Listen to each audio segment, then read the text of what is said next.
What's up, guys? Lefty here, back with another Play of the Day video. Our official record moves to 11-6-3, which puts us up 4.15 units, which anything in the positive this early in the season I will take. Baseball is such a long, grueling sport to bet. Really, all the daily sports are. The quick turnaround doesn't leave you much time to break down matchups, unlike football where you have a full week to look at matchups and research. And really, for the most part, profitable baseball bettors, or at least the ones I know, baseball's the only sport they work on. It takes up that much time. You don't just start your baseball work on opening day. Baseball's a sport you have to be locked in all year long, off-season transactions, and before you know it, spring training starting. Maybe you can fit in one other sport, but for the most part, it's rare for a pro bettor to be successful in multiple sports. And when I say pro bettor, I'm talking more about betting as a primary source of income.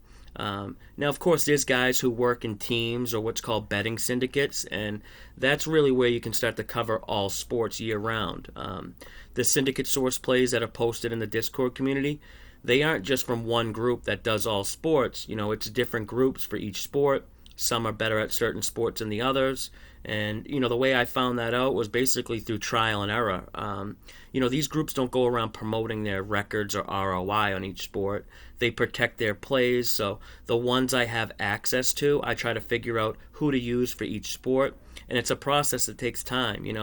Some sources I lose access to, some I gain. But I always try to make sure that the plays are solid or, they have positive expected value before I start posting them or following them, For the sports I don't handicap myself, I rely heavily on sources.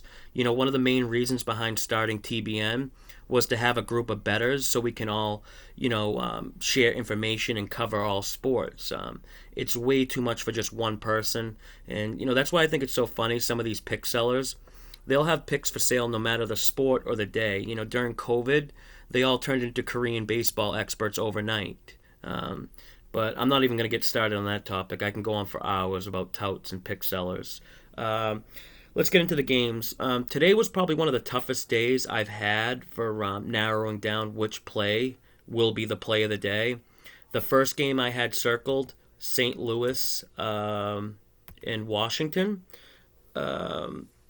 I took the veteran Wainwright here and the Cards at plus 110.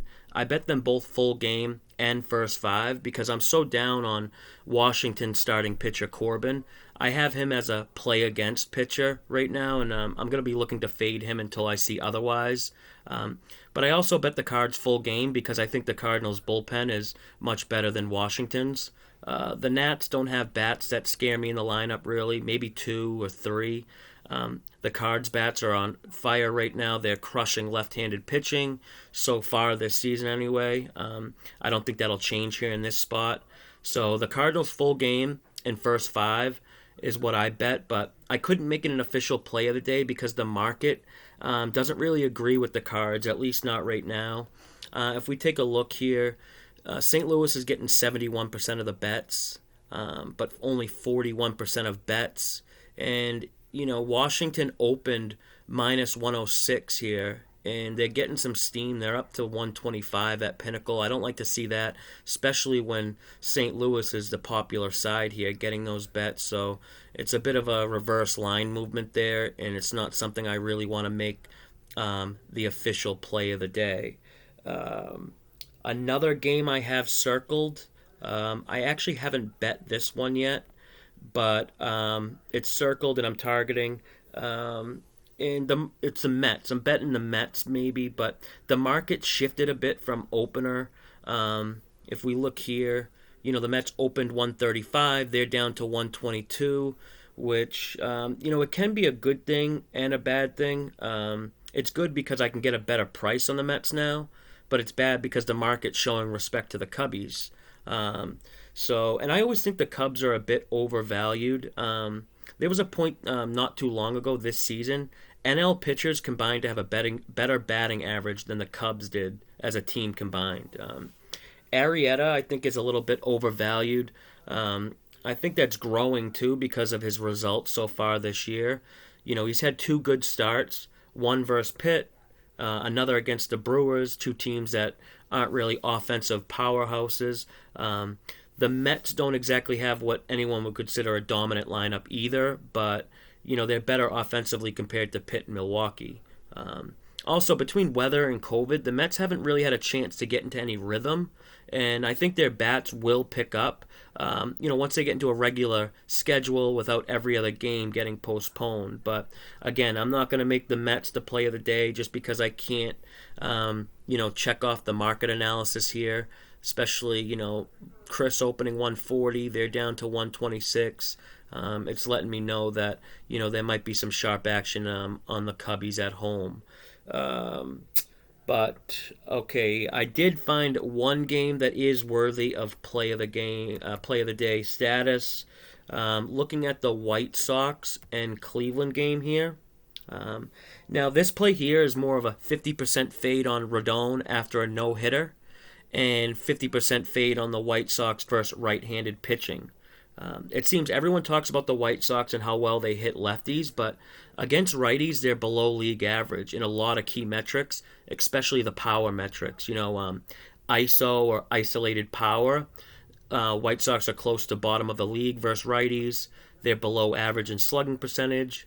Weighted runs above average is in the negatives, and 0 is league average. I just really like the righty versus lefty hitting splits in this game. Chicago not being so great against righties.